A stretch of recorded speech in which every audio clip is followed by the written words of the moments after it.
Hello students, welcome to EPG Pathshala. I am Dr. Arun Singh Thakur from University Institute of Hotel and Tourism Management, Punjab University, Chandigarh. After studying these units, you will be able to understand the mountain system in India, know about the various mountain ranges in India, understand the parts of ranges in Himalayas, know briefly about the famous hill stations of India. So, students, let us start with the main content of the module. India is a country which occupies major landmass in the Asian subcontinent, having various landforms starting from Jammu and Kashmir in the north to the Kanyakumari in the south and Gujarat in the west to Arunachal Pradesh in the east.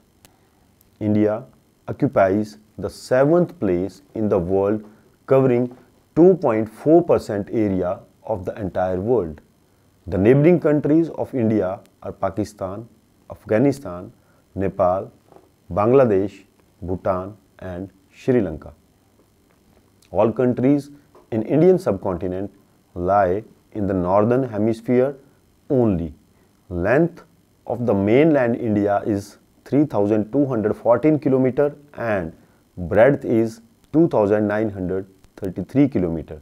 Indian Standard Time is 5.30 plus from GMT. The standard meridian passes through Mirzapur near Allahabad in Uttar Pradesh. India is blessed to have the world's highest mountain range, which are the greatest Himalayas, and also the vast coastline with one of the finest beaches in the world, along with the dense forest and mighty rivers. Its varied geographical features make its destination that attracts all type of tourists for the various activities from all across the globe. The present module focuses upon the various mountain ranges of India, which are very important from tourism point of view. Thereafter, we will discuss the main mountain ranges of India as a main topic. India has several noteworthy mountain ranges, have pinnacles of more than 1,000 meters. India has a portion of the most astounding mountain ranges on the planet. It likewise has a portion of the world's most elevated mountain roads. The great Himalayan mountain ranges are well known and most noteworthy mountain slopes of India. The Himalayas stands like a wall between Indian and rest of the Asia. These mountains are the essential wellspring of strong waterways in India. These slopes contain regions excellent waterfalls and living space for some type of therapeutic plants, lovely feathered creatures, extraordinary reptiles and wild creatures. Kanchenjunga is the highest mountain peak in India and third on the planet. Nanda Devi is the second most elevated mountain lie within India. In this part of the module, we will discuss the mountain ranges of India, which are as the first is Himalayas, then second one is the Aravalli mountain range, then third is the Vindhya mountain range, fourth is Satpura mountain range, then comes Eastern Ghats and sixth one are the Western Ghats. The brief description of each one of them is as the first is the Himalayas. The Himalayas are the youngest and the highest mountain ranges in the world. After Himalayas, Karakoram, the Hindu Kush and many other ranges which are little lesser. The world's highest peaks like the Mount Everest and K2 exist in Himalayas, along with the largest glaciers like Siachen and many others in this dwelling place of snow, which originates and feeds more and many of the mighty rivers in the region. The mountain ranges of Himalayas run in the west to east direction, starting from the plains of the river Indus to the great Brahmaputra. These mountains are about 2400 kilometers long and 400 kilometers wide. Eastern half of the mountains are greater in altitude as compared to the western half.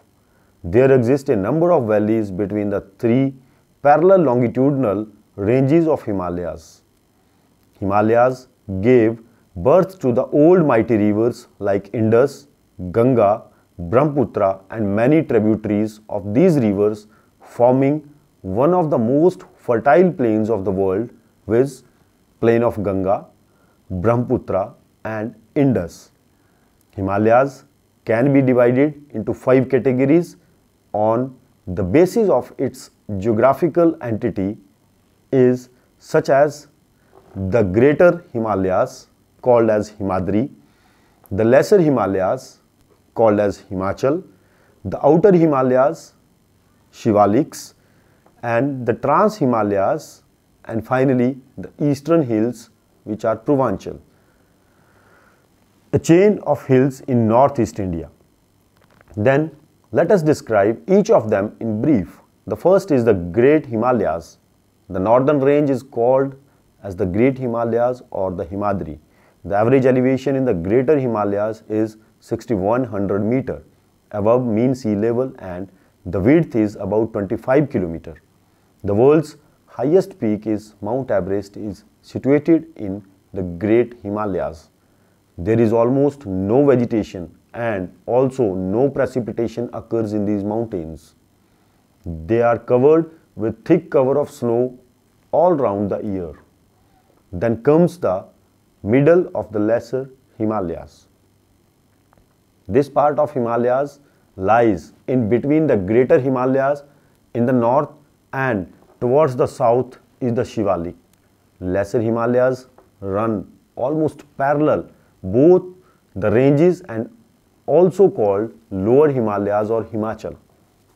The elevation of these mountains varies from 3500 to 4500 meters and they are around 60 to 80 km wide and 2400 kilometers long.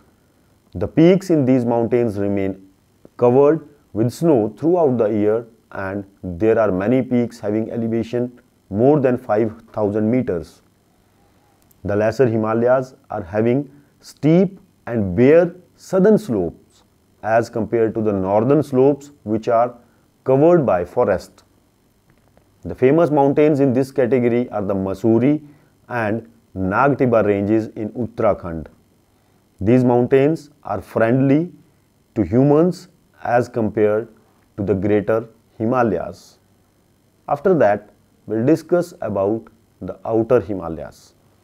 This mountain range is located between the Lesser Himalayas and the Great Plains of River Ganga.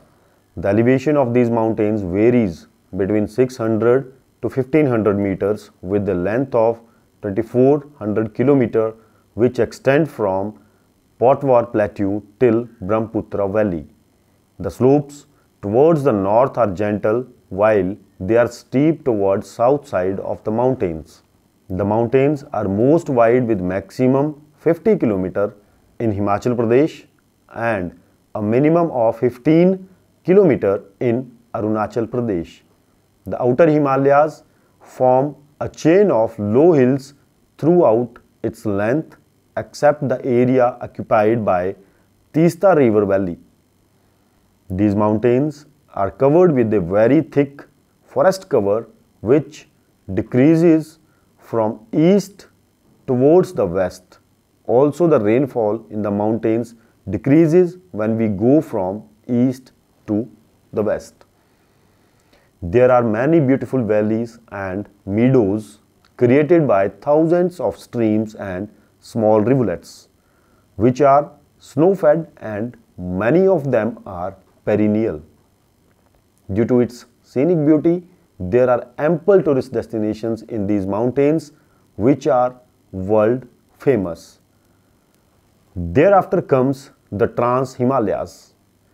The Trans Himalayas range here situated just immediate north to the Great Himalayan Range and also known as the Tibetan Himalaya due to the reason most of the portion of these ranges lie in Tibet.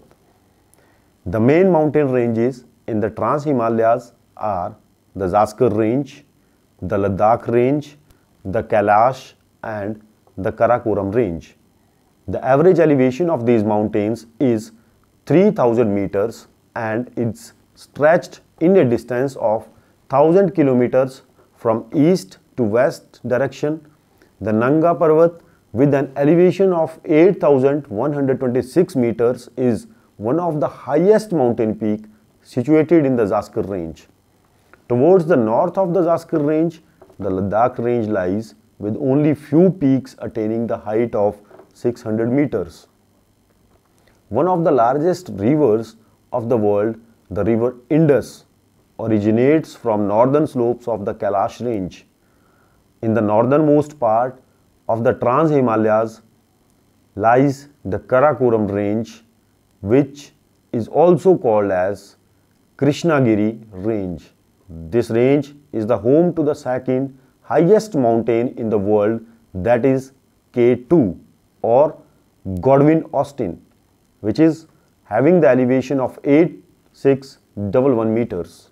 Karakoram Range is also the home of world's greatest glaciers which exist outside the popular region. Then the last one is the Eastern Hills, Purvanchal, a chain of hills in the northeastern states of India. The Purvanchal Range is also known as the Eastern Hills, is the extension of the Great Himalayan Range in the northeast region of India. These mountains run along with Myanmar border from Arunachal Pradesh in the north to the Mizoram in the south. The elevation of these mountains varies from 2000 meters to 3000 meters and the highest peak is Saramati with an altitude of 3826 meters. These ranges are known as the Purvanchal Mountains, the Garo Khasi, Jantia and the Lusai Hills. These mountains are world famous for Cherrapunji with highest annual rainfall and its status as the wettest place on the earth. The forests in these mountains are the rainforest and they are one of the thickest forests with wide variety of flora and the fauna. The second mountain range is the Aravalli Mountain Range. The Aravalli Mountains are the oldest mountains in India, running from Rajasthan towards Haryana. These are eroded, ancient folded mountains and also known as Mewat Hills. There are three parts of Aravalli Mountains which includes Delhi and Haryana, and having humid subtropical climate in the northern Aravalli.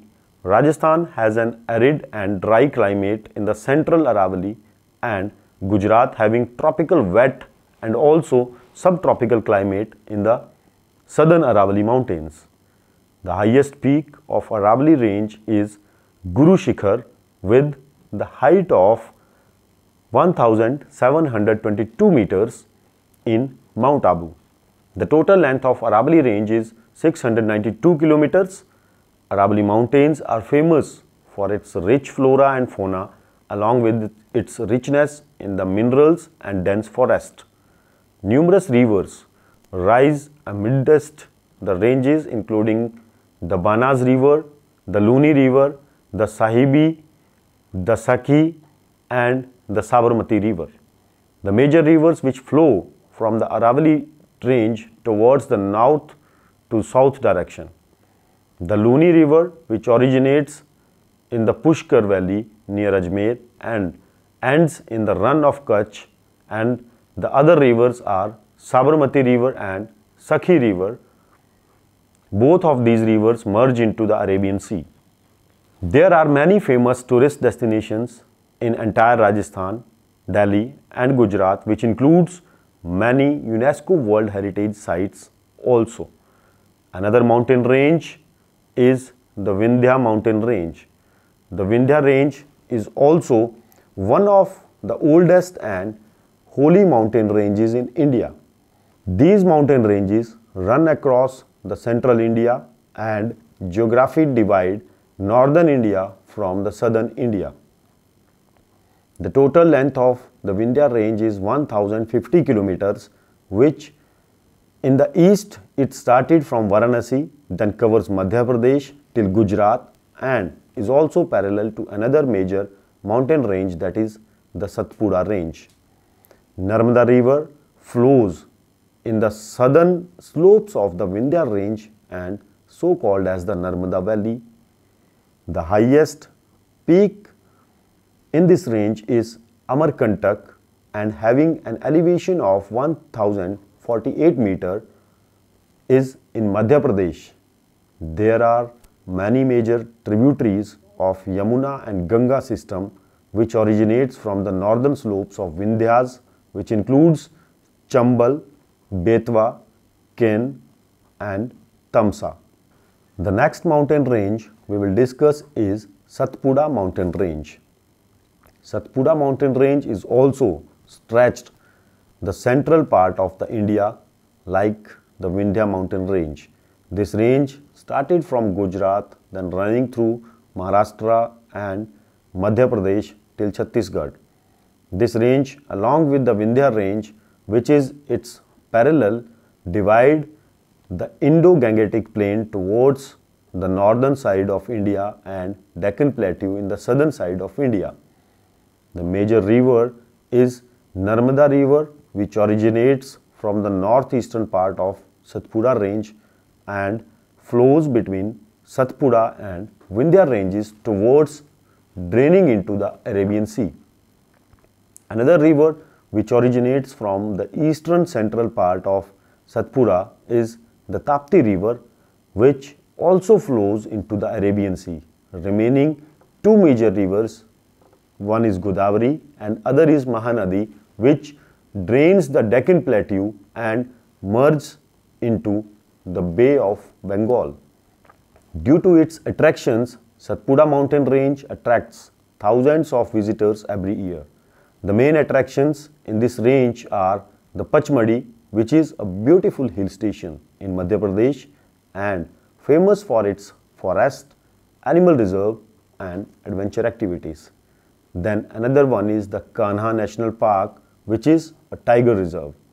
Then Satpura National Park in Madhya Pradesh, which is famous for its dense forest and wide variety of fauna. Then comes the Bandhavgarh National Park, also it lies in Madhya Pradesh.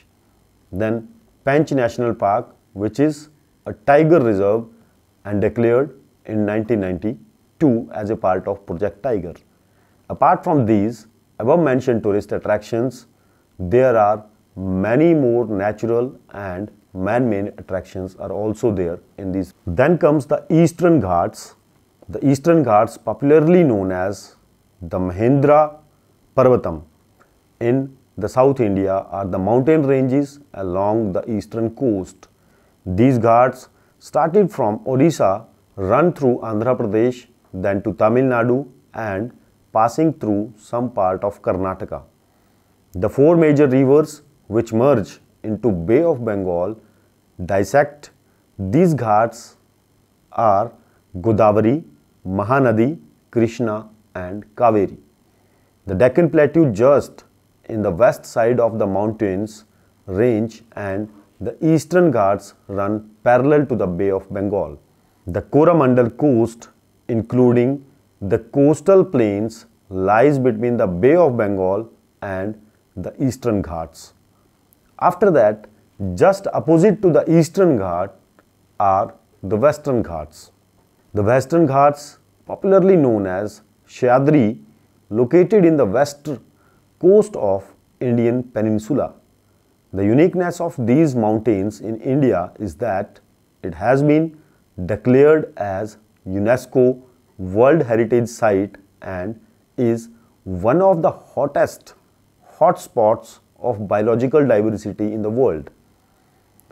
Out of the total 39 sites which are designated as the World Heritage Sites, 10 are in the Karnataka, Kerala have 20, 4 sites in Maharashtra and remaining 5 they are in Tamil Nadu. The range started near the Gujarat border and extends till Kanyakumari. The coastal plains which separates the Western Ghats from the Arabian Sea are called as the Konkan. The total length of the Western Ghat is about 1600 kilometers, having an area of 1,60,000 square kilometers, which accounts for a 40% catchment area of the riverine drainage system of India. This diversity makes the area hottest biodiversity hotspot, having 7,402 species of flowering plants, 2,000 species of non-flowering plants, and around 140 mammals, 500 species of birds, 290 freshwater species of fish, and varied variety of other flora and the fauna. Further, we will be discussing about tourism in the mountains, and to understand it well, here is the list of few famous hill stations of India which are popular among the tourists for the varied reasons. The first in the list is the Shimla. Shimla is the capital of the Himachal Pradesh and was the British capital during the colonial period. Besides its climatic attraction, it also offers heritage and culture to the tourist, which makes it